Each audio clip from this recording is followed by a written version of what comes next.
Hey friends, this is Marilyn from tarotclarity.com. I want to do yet another deck featuring the Gerard Bodet by Sullivan Hismans, which was graciously, very graciously and much appreciated, gifted to me from a subscriber who's trying to help me out in my moratorium days. Sharon from Trio of Witches. Thank you, Sharon. Still, I've done more. I think I will have done more videos using this deck in proximity to receiving it than I have for any other deck. Usually when I receive a deck, when a deck comes to me or I purchase a deck or whatever, I showcase it, which I already did. I'll do comparisons of it with other decks. In this case I did. I compared it with the Triumph and Pip cards of the Viéville and the Dihotot, which I thought would be interesting comparisons. And then I'll do a reading. I'll do a video using it in a reading, which I have already. And now I've decided to do another one because as I did the comparison of the Triumph cards and the Pip cards of the Bodet to the Viéville and the Dihotot, it occurred to me that I really ought to be showing the Vachier, which is the earliest known TDM that we have. Now, if you have the Jean Payen 1743, it'll be very similar to the Vachier, so I don't think you're seeing things, I've done comparisons between the Vachier and the 1743 Payen. Go look for those to clarify why they would be the same, being separated by 100 years. The Vachier, as I mentioned, is the earliest known TDM, 1639. There could be one earlier. But this is what is generally considered the earliest TDM. And this one was published by Yves Renaud. Then I'm using the Jacques Viéville Tarot. This one published by Joseph Peterson, and I don't think he gets enough credit or enough airtime, so I decided to use his today. It's a great deck. Really, I want to say I'm a card interpreter. So I collect the cards. I love historic cards, but my objective is to bring clarity to a situation. And so I appreciate clarity in a card. If I think it's safe to say that Peterson clarified the images without compromising the integrity of the images. I hope that makes sense. And this the Viéville, 1650-ish, probably around the time of the Noblet. And then, of course, then we're going to do the Gerard Bodet, which I think was 1693. And of course, it is a different style. All three of these cards, all three of these decks vary in style. But okay, what's the objective of this video is to show that the Viéville, I think this video will clarify what many people have already said, but I think it will help us see it, that the Viéville is bridge between Marseille and the pattern of the Rowan Brussels. I said it a few times in the other video, and then it occurred to me, why don't I just do it? Why don't I just show the Vachier to prove my point? So let's flip the camera, get started. Alrighty, right out of the gate, we see the TDM of Vachier, 1639. The Fool is going in this direction. The Viéville, and he looks quite different, doesn't he? In the Viéville, the Fool looks quite different. I mean, there's certain features that are the same. He's got a walking stick. He's got a little creature following him. He's got a satchel with a sack. So there are things that are similar, but not the same. Interestingly, they're going in the opposite direction, which maybe we'll understand that a little bit later. Then with the Bodet, we have one that's much more similar to the Viéville. Don't you agree? I think so. But it also has a border, which we see in so many of the other decks. We see it in the Dihotot, which I showed a feature. I compared this with the Dihotot. And bear in mind that the Vandenboer came like at least maybe 100 or maybe less, maybe like 80 years after the Bodet. And then the De Hatot was like 1720 something. So maybe 30 years later. So this, I think, is probably one of the earlier Rowan Brussels patterns. And then these two were concurrent around 16, mid 1600s. But this one's probably a little earlier. The Marseille is probably a bit earlier than the Viéville, but not by much. Okay, now notice consistently now with the first two cards, the posturing, the angle, where they're gazing, where they're walking is opposite. So we see from the jump that the Viéville has a different angle, right? And we see here that the Rowan Brussels pattern seems to be following the direction of the table, of the gesture, of the posture. So it deviates from the TDM. So I think, that the Bodet was familiar with this deck.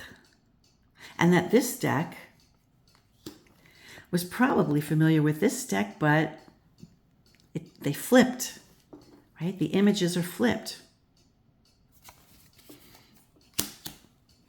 Okay, now here again, the postures and the direction of gaze is different, but the ingredients are the same. Notice in the Viéville, we don't have the names, but we do have the numbers. Occasionally, maybe the numbers will be different, so just bear in mind that there was differences of regional play in Italy, and when it migrated to other countries, maybe they, for whatever reasons, the numbers may have been changed. But then when we get to this, now, of course, politically, a completely different environment. And they substituted the female pope with other characters. We've seen it in the Besançon. We see it in this one. We see it even in Italy with the Four Moors.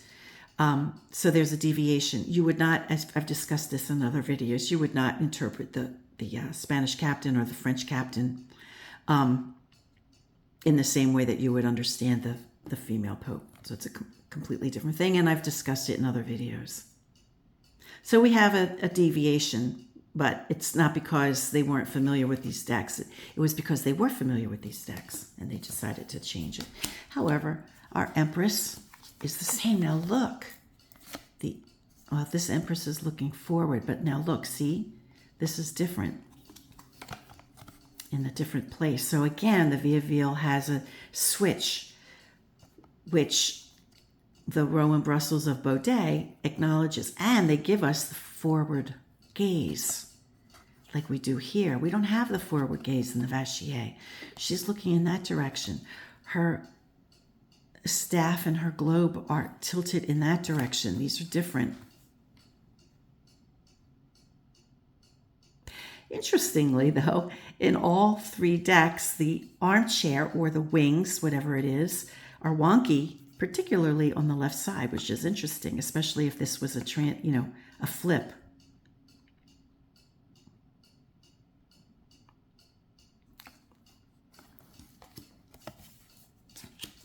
Okay, now, how does this happen?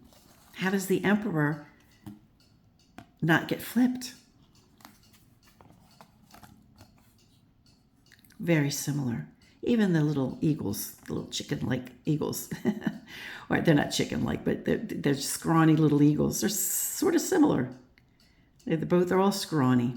The hats are similar. The hat crown is similar. The posture's identical. He's outdoors. Different colored stockings.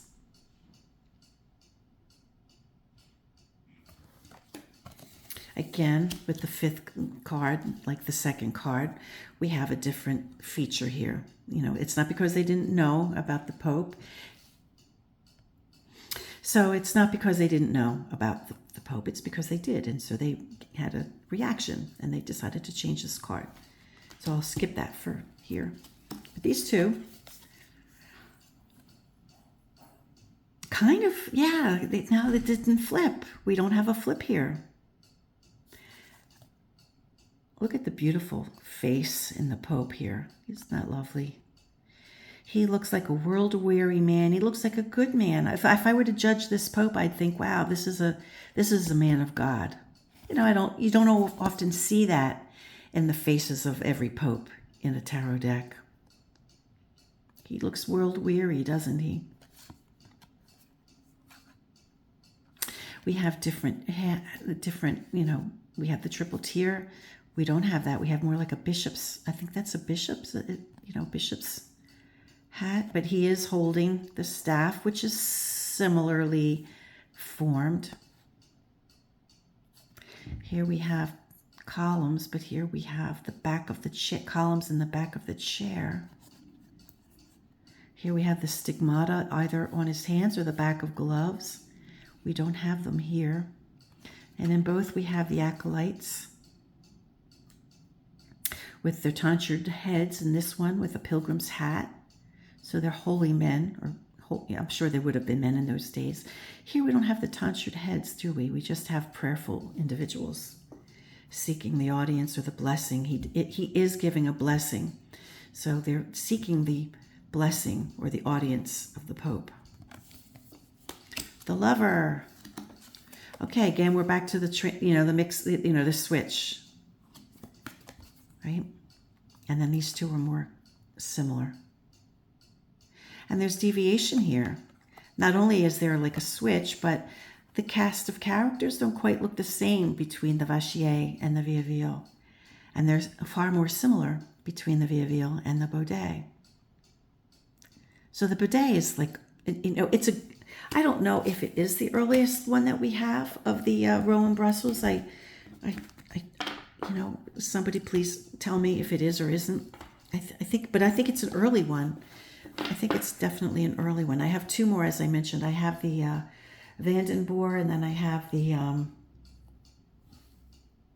De Hatat, you know, which both came later. So,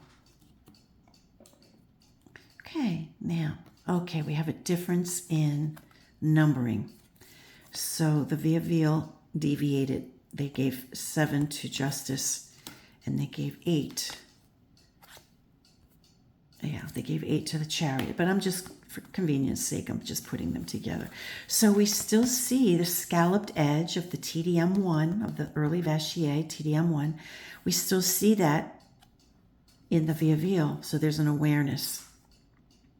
Slight difference, you know. There's a difference in the little heads of the horses. They kind of look human. Here they're more like horses. So there's differences. And then we have something completely different with the Bodet.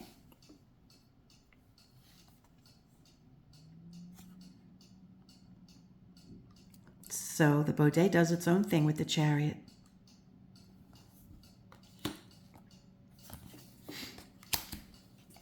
Okay, here we have Justice.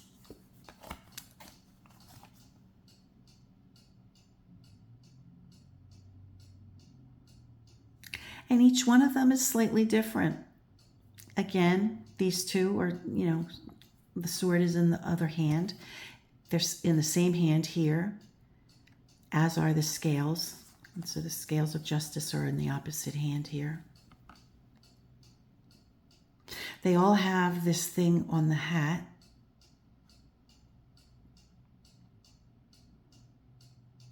There's better articulation of the feathers and what they committed those things to be. It seems that they committed those things to be feathers better, more than whatever is going on back here, whether it's a wingback or the wings of a virtue, such as Justice.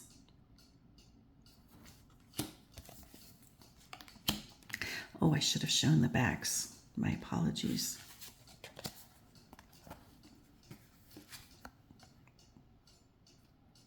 And I do like what Sullivan Hismans has done with this deck,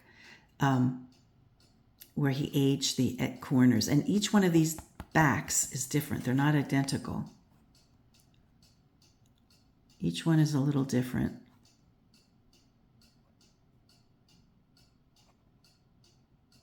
You'll see, right? You compare the tippity tops, they're a little bit different, which is kind of cool. Okay, we have the Hermit, which again, now in the Bodet, we have a switch of number here, right? So very interesting.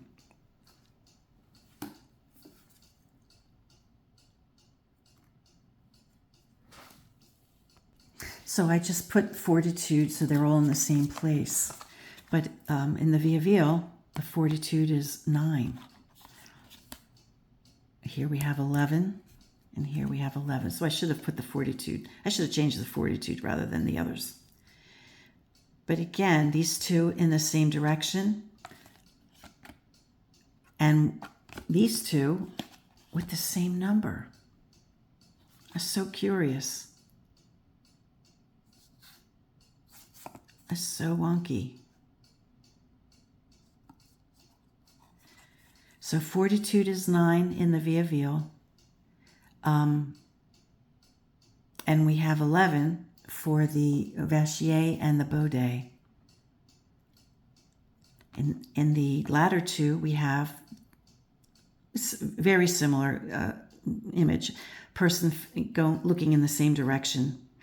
And I discussed this at length, that this became very abstract. The claw of the lion in the Viéville became very abstract in the Bodet, almost like they didn't know what they were looking at.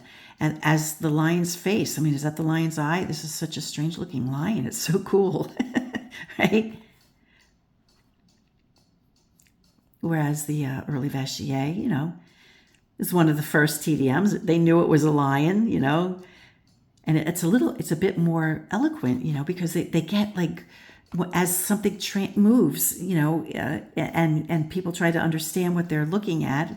I don't know. I mean, maybe they were children who were, you know, doing some of the line. I don't know. I mean, unskilled artisans might have been like trying to pump these cards out because they wanted to play a card game. They weren't looking for esoteric meanings or anything like that. You would know, if you played the game, you would realize that this was a lion. You know, maybe it's not the perfect lion, but you know, you would know what it was. But maybe the people making the cards as they immigrated didn't always necessarily have that level of skill or understanding. It's not to criticize them. It adds to their charm. It really adds to their charm. As a matter of fact, if I were to see the fortitude card pop up in the Bodet, and I would see, you know, I would say, well, you need strength, but maybe it's an unknown enemy, right? That's how I would see it. It's like, yeah, you need to show what you're made of, or you need to address something, but maybe you're not aware of what the entity is. So that, you know, I just go with it. I go with the deck, you know. I don't let these anomalies interfere with my understanding. I let them enhance my understanding. Okay, and we got the wheel, which is commonly 10, and it is 10 in all of these.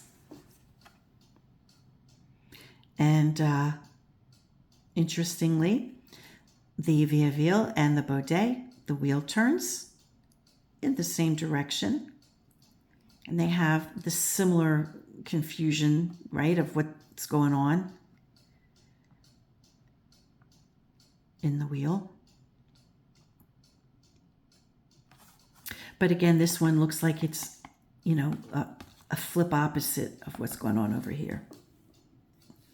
And the wheel is turning in the other direction.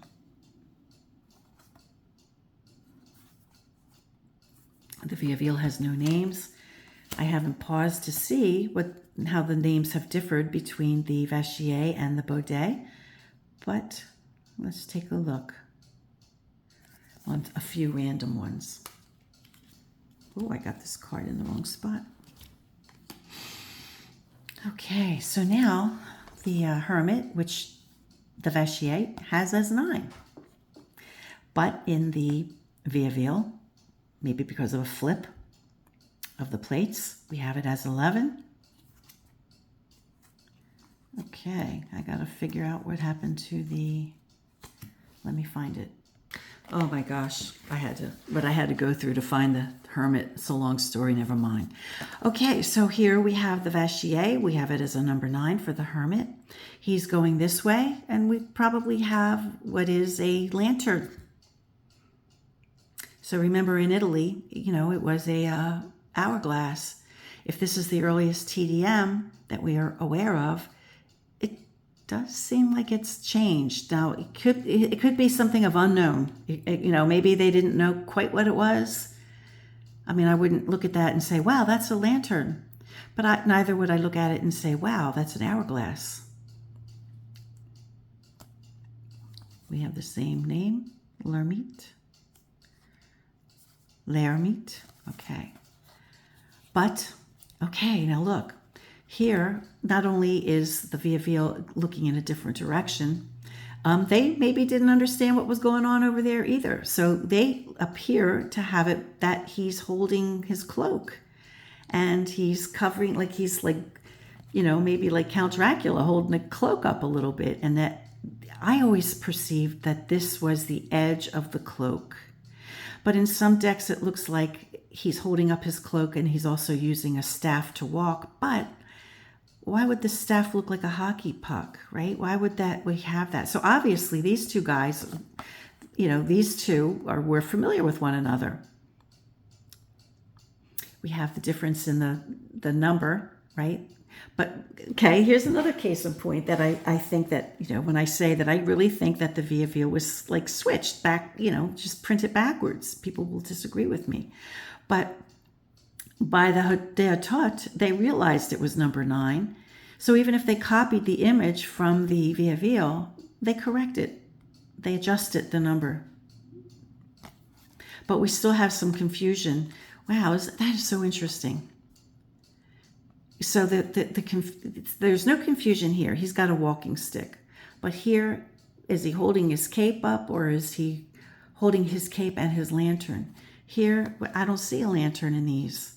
I just see him holding his cape up, but then something got lost in translation. Is that the edge of his cape? Or is he holding something that looks more like a hockey, no, I said hockey puck, I meant hockey stick, more than a walking stick. So, I think it's not an insult to say things get lost in translation, and I don't make it like a derogatory thing, that maybe things got confused. It's part of its charm. It's part of its magic. There could be an instance when this guy pops up and it is relative to whatever the question could be, I mean, it could be a mother saying, my kid is interested in sports. I don't know how to encourage him or her. What should I do? And I might see this and say, what about hockey? I mean, that's how I see the anomalies. I don't criticize them. I don't think that they're lacking, even if I point out that maybe there was some confusion. Pardon me, I had to take a sip of water.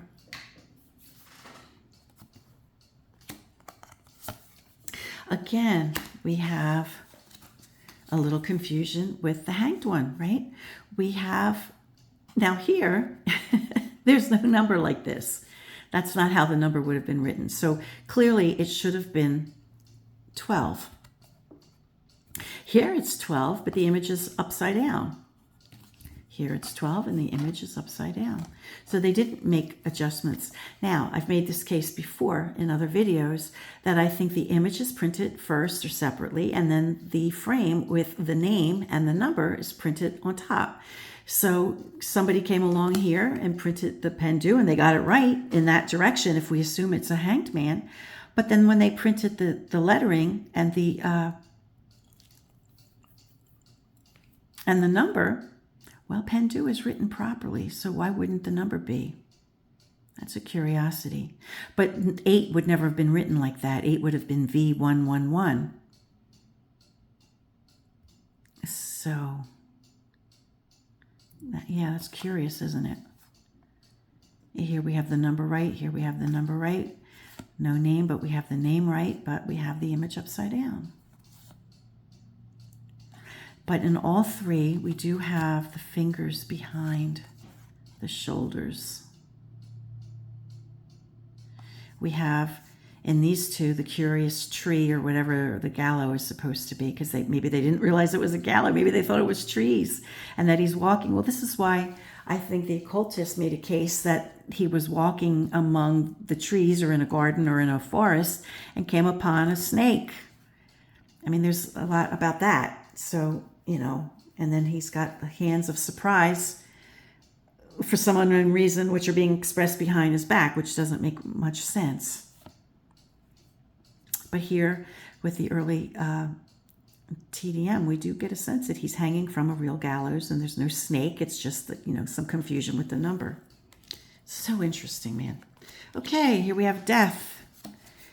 Between the Vachier and the Viéville, he's going in the opposite direction. They're not matching in direction, but their images are very similar, with the addition of a cape that we see in the Viéville, which we see again in the Bodet. And interestingly, the Bodet names La Morte, but we don't see a name in the other.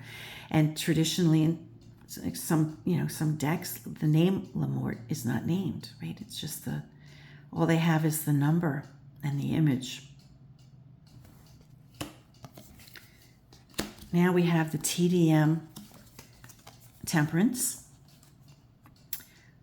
which we don't have here. We have, they have, although they're the same number, we have quite a different image, and the name is written, it's flipped. The Solfama is backwards. So we know that this is flipped because Solfama wouldn't be read that way. But here they've made the correction. So they recognized that there was a flip in the wording on the banner, but instead of flipping the whole image, they had the figure going and looking in the same direction. And with the same accoutrements, these two are very similar, obviously. And this, is TDM in style. Okay, now we see the TDM devil, but we see deviation between here. So, the Viéville is like, it's got a lot of things that are similar to the TDM, but it's starting to have its own flavor, and that other decks, picked up on, and it became the Rowan Brussels, right?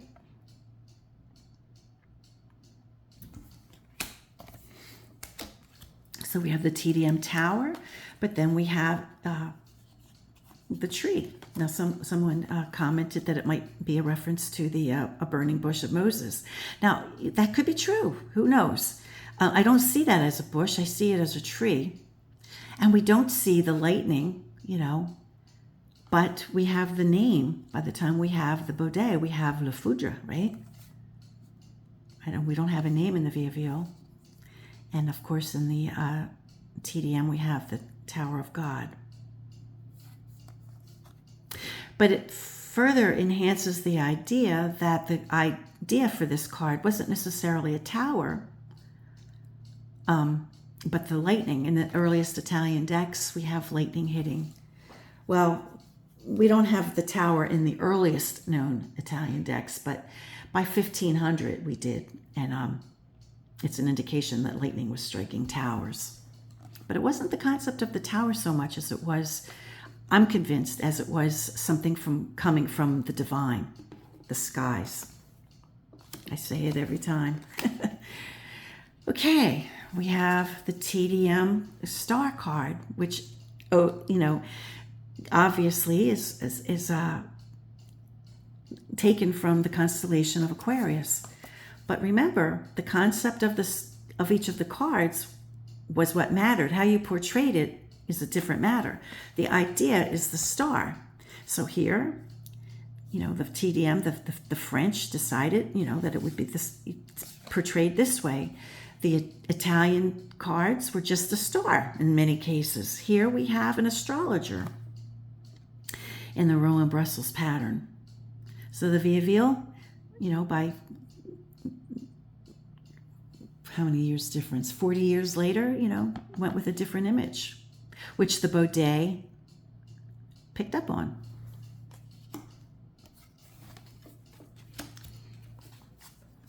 Okay, here we have the moon, with a woman spinning thread, quite unlike the TDM image of the moon with the dogs and the crayfish and the sun and the eclipse or whatever that is with the moon. But we have the frontal facing eclipse or whatever in all three. So they didn't change the celestial feature. But these guys chose to portray the moon in quite a different way. So the Viéville like shares things with the TDM, but it's also showing that it's going in a different direction. Okay, clearly the sun is, the Bodet was familiar with the Viéville or that tradition. We have the TDM sun. So it's the concept of the sun, but here we have the concept of kids playing or just folks playing in a garden or in a pool or wherever they are. And here it's more like a victory kind of thing, isn't it? So it's deviated a bit.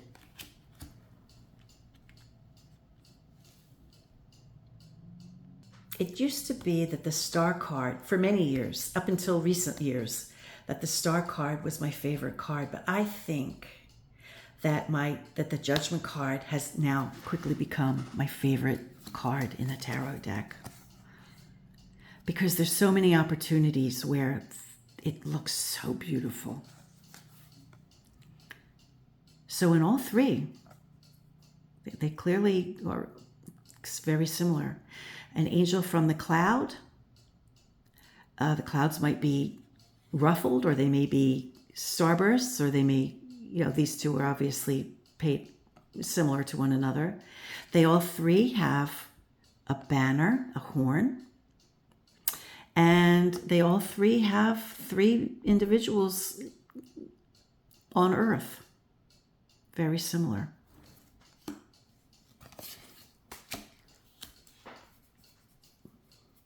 Now, the Viéville, big nod to TDM. Big nod. Very similar.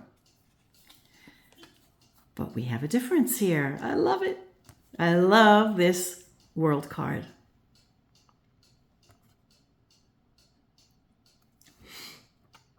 So even if we start to see, similarities between the Viéville and the Roman Brussels pattern, it didn't go quite far enough. It still had a foot in TDM. So I think I'm just going to embed the next video of comparing the pips within this video, okay? Because many people don't hang out for pips videos. So I'm just going to continue this video with the pips, but it will be in the link will be in the descriptive area of this video. Until next time, peace, stay well, be brave.